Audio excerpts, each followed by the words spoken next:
what are we doing today? We got paper airplanes. We're gonna have a competition who has the best paper airplane. So it's marketing versus developers versus QA versus sales versus UX. All right, here we go. It's Alfredo. This is So first this is one. the line.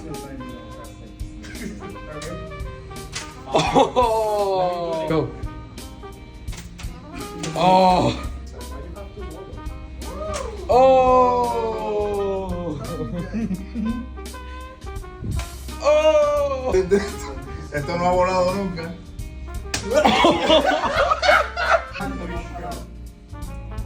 Oh, oh, oh! Oh my god, okay. Go, go, go.